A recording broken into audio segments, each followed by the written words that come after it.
Growing up in Iowa makes you a practical person, but it doesn't mean you can't also be a visionary person.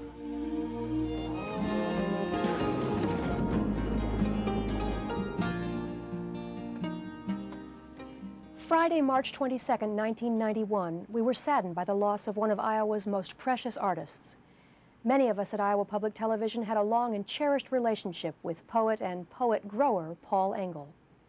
So in his memory tonight, we will dedicate the entire program to reliving the times we spent with him. For those who knew Paul, we hope these reflections bring fond memories. For those who didn't know him, please allow us to share a rare individual. Paul was more than just a famous Iowan. His life was a work of art. But most of all, Paul Engle was one of us.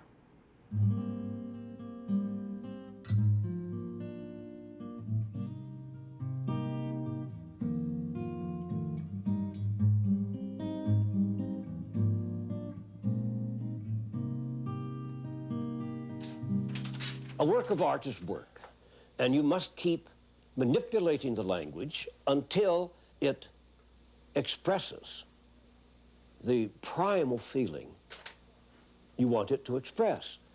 The job of the poet is to put into intense language those things in his life which move him intensely. It is not what you write about. It is not the theme of the poem, love, sorrow, pleasure. It is the motion of the language that expresses the emotion you felt. And the emotion must be controlled into a minimum of a form, or it will not have intensity, and therefore it will not prove your emotion.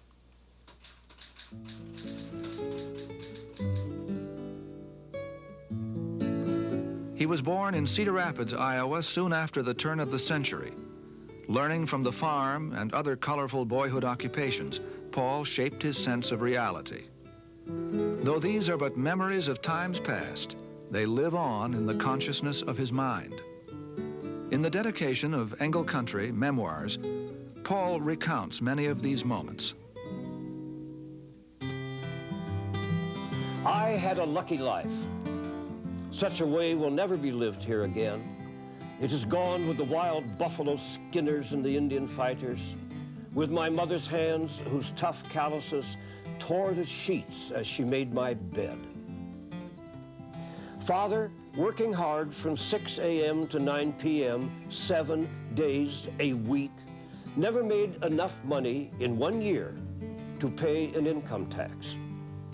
Nor did we feel sorry for ourselves, living by a simple and ancient principle.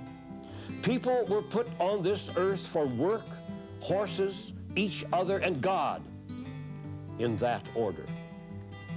Save for some shoemaker ancestors in the Black Forest of Germany, all of our families had been farmers, until our father Tom began dealing first with work horses and carriage horses, and finally gaited saddle horses.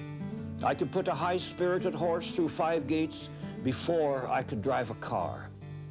Here I am, coming out of the world of the horse, of selling newspapers on the street and delivering them to houses, of clerking in a drugstore with an old-fashioned soda fountain, all jobs done afternoon and evening, 7 days a week, after a full day at school and college.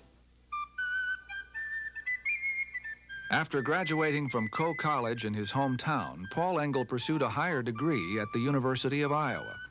There he compiled a selection of his poetry to be used in place of a thesis, possibly the first time a creative work was accepted as such.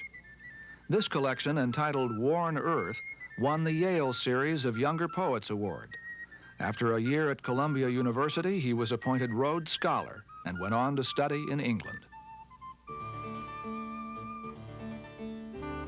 When I arrived at Oxford as an American Rhodes Scholar, I had a male scout, a servant, to bring breakfast and lunch to my room, to make my bed, to clean and shine my shoes.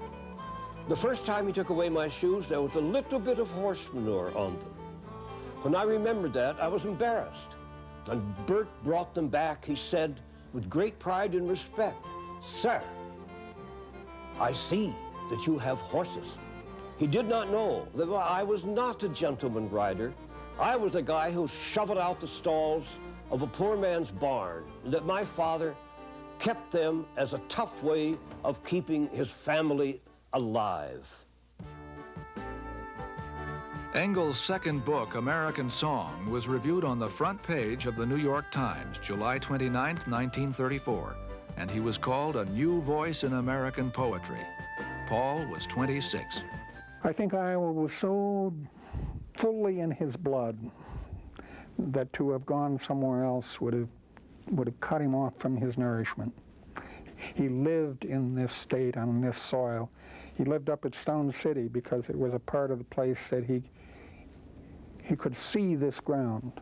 When he came back to Iowa City to live, they live over the river in a beautiful spot that keeps reminding them that this is a beautiful land.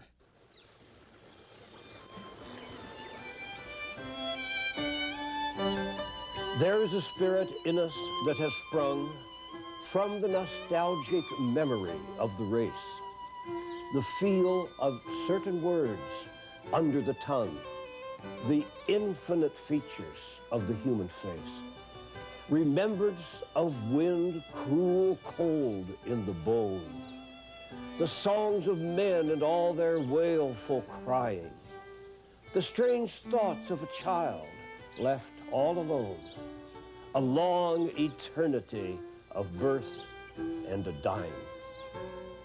We live by no mind that is only reason, for there are in us strengths older than thought. Memory of moon-earthed seeds, the treason of spring in our hearts, old family named corn lands, eternal in us as ancestral wrought, curve of our thigh and the gripped shape of hands.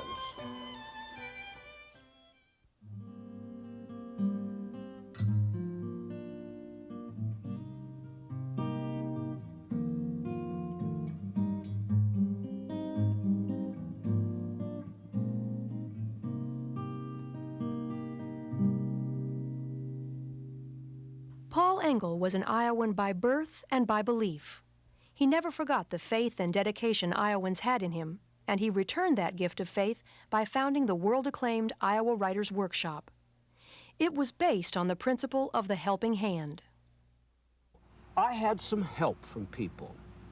A school teacher, without my knowing it, secretly sent $50 a month to Cole College to help me, and I never knew it till she had died.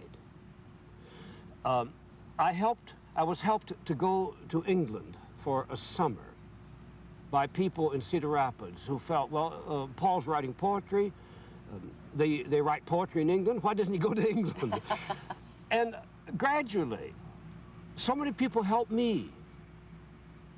An elderly Jewish invalid in Cedar Rapids named Gabriel Newberger, who gave me the clothes I wore when I walked into Oxford University.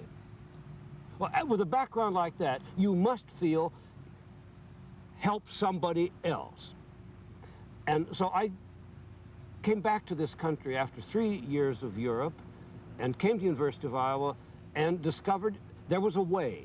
It wasn't being done, but the University of Iowa let me have enough rope, and about 90% of the people hoped I would hang myself, you know, but enough believed. And so I've helped all of these young writers I could bring here.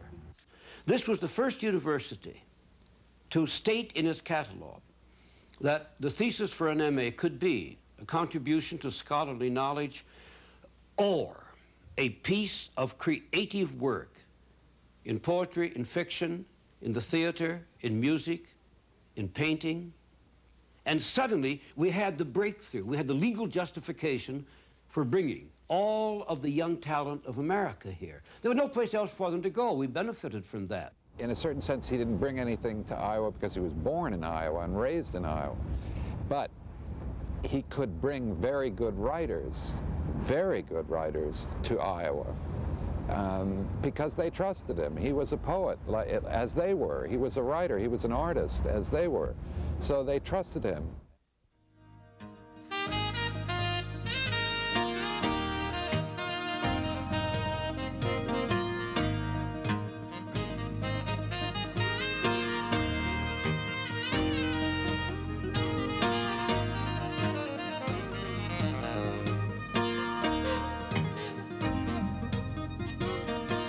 writer was the person,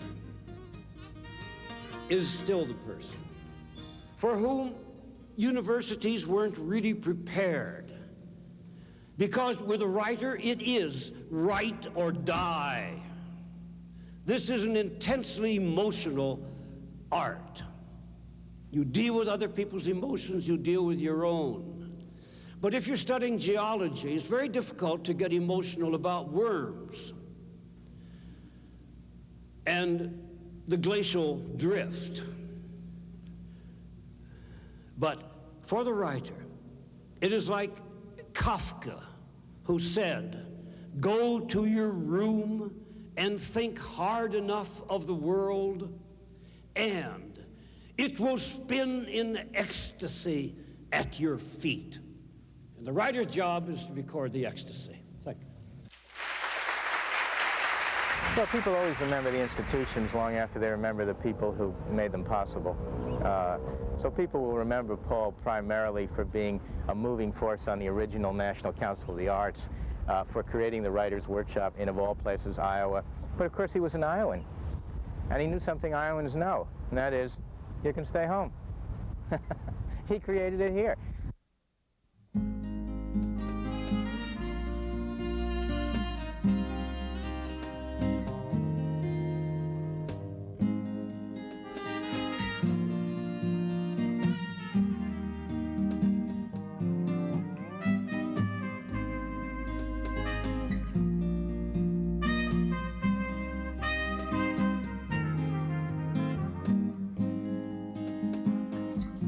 Paul and his wife Hualing Nieh co-founded the International Writing Program. In 1975, 1 year before they were nominated for the Nobel Peace Prize, they told us the story of the acclaimed program's conception. Hualing and Paul, as co-founders of the International Writing Program, I'm going to ask a very simple question here. All I want to know is the when and the why and the how of the start of this program. You know, what purpose you have, what do you hope to accomplish? Easy question. It'll take 60 minutes, but easy question. First of all, 8 years ago. Second, because foreign writers had been coming here for many years to the Writers' Workshop. And third, because this foreign novelist came from China and said, after she'd been here, "You have a program for young American writers. Why don't you have one for foreign writers?" So I made the obvious reply, "You're crazy. You can't bring a lot of foreign writers in here. What will they do to the campus? What will they do to each other? And who will pay for all of this expensive air travel?" And she made the obvious comment, "Let's try." In writing, the thing that you try to do is to show the recklessness of human life under control. And someone who says, a woman speaking to a man and saying, "I have such lightness when you come. Hold my hand, or I will blow right off of this wind reckless earth." And it's this human communication that writing's all about and the International Writing Program is all about. There's no other international writing program in the world. The only one is in Iowa City. And the result is that Iowa City is terribly well known all around the world, because people go back and write about it. There's a book in Japanese, there's a book in Chinese. It's been written about in German and Finnish and Spanish, many other languages. So we have made lifelong friends, and we're going to see a lot of them in Europe, just as we saw a lot of them in Asia. They came out to the airport to meet us always. And the airports were a long trip for them. And we landed in Bucharest, Romania. There were 18 people at the airport, and one woman was being observed by the airport police because she had a badge on her blouse, and they couldn't figure out if she was a subversive element. The badge had a bird, and it said, University of Iowa Homecoming, 1970, go Hawks! And you cannot explain homecoming. No other universities have homecomings, only American universities. When I travel in foreign countries, People come up to me and say, oh, you're at Iowa, that's where Paul Engle was, that's where the Writers' Workshop is located. It's a program that gives us instant visibility all across the world. Not only because the Writers' Workshop itself was built into the premier program in this country, but because the International Writing Program has attracted writers from all over the world.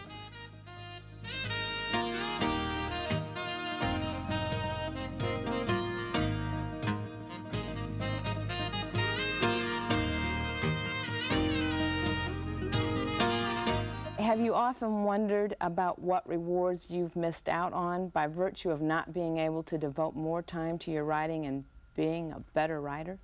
The shelf of my books would be much longer. And I've helped an enormous number of people write their books when I would really like to have done my own. But that was fascinating too. And some of the poets I taught have since won the Pulitzer Prize, the National Book Award, the Yale Series of Younger Poets. More of my poetry students have won the Yale Series of Younger Poets than have students at Yale. When I go to New Haven, I say this softly. You know? But it's a satisfaction to have been involved with genuine, big talent. As to myself, I'm doing these two books. One is called Engle Country Poems. It's about done. And Engle Country Memoirs, about my misspent life. And my great-grandfather was the first man ever to put a plow in certain fields. The grass roots were so deep, it took 12 oxen to pull the plow through those roots. And I lived on a farm in South Germany once, and I learned to drive oxen. I gave them commands in German. And I suddenly felt, my God, great-grandfather's back driving oxen. And I'll read a little bit of this. It's called Heartland. Great-grandfather Peter Reinheimer broke our piece of Iowa prairie, the first man, from the world's beginning, to tear that gold-green grass apart. In hollow places, it grew tall as a horse. Yelling at 12 yoked oxen bent to a sod-busting plow. Great-grandmother gardened, baked, bore kids, slopped hogs, picked corn, fed Indians, seldom cried. Her spirit smooth as a hickory axe handle. From such a mother, such a father, I was born. In red leaf, dazzling autumn, trees on fire. In a little Iowa bedroom in our house. Mountain to mountain, rich fields roll, ocean of soil, above an ocean of stone. Limestone beds that were once a seabed, full of old fossils, making a sweet dirt. Feeding far countries that have never seen it, this land rolls onward with the rolling world, a place of trust in a time not to be trusted. In 1990, Engle received the award for Distinguished Service to the Arts, thus becoming one of only 30 Americans so honored by the American Academy and Institute of Arts and Letters. Engle's contributions to the arts include the lyrics to an opera, Golden Child, which was broadcast as a Hallmark Hall of Fame Christmas special on NBC in 1960. 30 years later, he was combining his talents with those of his daughter, dancer Laulan King. This was documented in our final program with Paul in May of 1990. And this is a wonderful thing for me to have as a record of our life together. Also, I've found that the motion of dance is very much like the motion of a line in a poem. They're both arts of grace and rhythm, so that it was a natural combination. And when I read the poem, which he choreographed, I try to make certain of the lines almost like a person moving, not just words moving, but like a dancer moving.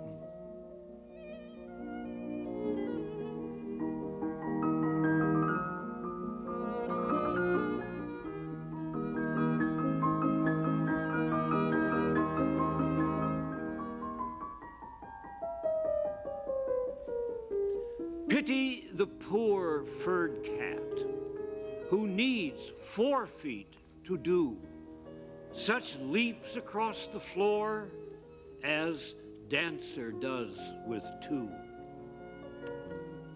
Dance poem 2. Pity the poor snow that only drifts. Envy the lucky dancer when she lifts an arm that circles up, down, left, and right. Like snow, she turns the colorless air to light. Dance poem 3. Her life is moving through unmoving air by a hard discipline and a light chance. Watch in wonder as her lifting arms open a window to her house of dance. I think the overall effect of Paul having been here is to have made Iowa City the narrative capital of the world. This is the place where writing, poetry, and fiction is center. And this is a place that is synonymous with writing. When one says Iowa, one thinks writing. For one person to have been able to do something like that is extraordinary, and this is why we honor him. The name Paul Engle trembles on his tongue. Should it be bellowed, sneered, whined, bleated, sung? Look at his broken football crooked nose, his shifty way of letting his eyes close when they look into your own eyes. Too grim. How could you buy an old used car from him? Yet, as a father, what he gave was love. Yet, as a husband, what he gave was love. At 70, beat up, jailed for the crime of beating horror, beauty into rhyme, I walked the blacked out cell block of my brain. Sure I am mad, but sure that I am sane. A cornfield kid, crazy for English words.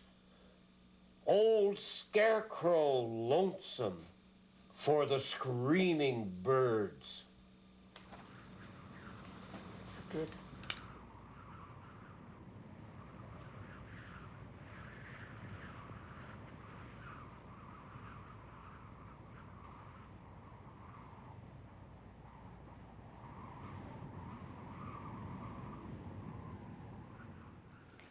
Our final thoughts tonight come in the form of questions. Are there talents as great as Paul's in the new generation of artists and writers in Iowa? If so, are there people like Paul's schoolteacher who will silently give of themselves in the name of nourishing that talent? Do we as Iowans value the arts enough to foster and encourage artists in our own backyards? If so, let us find and nurture them in Paul's memory and for our own good. Until next week, remember, if you're living in Iowa, you can be proud and thankful that Paul Engle was one of us. What would be your idea of how to spend a perfect evening? What would it be to you? One evening only. You are allowed only one evening. This is the last evening of my life? Not necessarily. What would be a perfect evening in your life? I would like some fresh ocean fish cooked in the Chinese manner to begin the evening. I would like some, pea pods, bean sprouts, and cooked the way she cooks them. Then he wash dishes. That's what I hope. That's her hope. But it's my evening, it's not my hope. Then that will be perfect evening for both of us. And then we talk a little, as we do every night, about what's happened during the day and what we're going to do next day. And then she goes to her study and I go to mine in our house, and I write something better than I've ever written before, And so does she, and the evening ends by my showing her that I did write something better than I've ever written before. And she tells me she wrote something better than ever before, but it's in Chinese and I can't read it. Then, a small refreshment together, and that's, to me, a great evening, overlooking the Iowa River.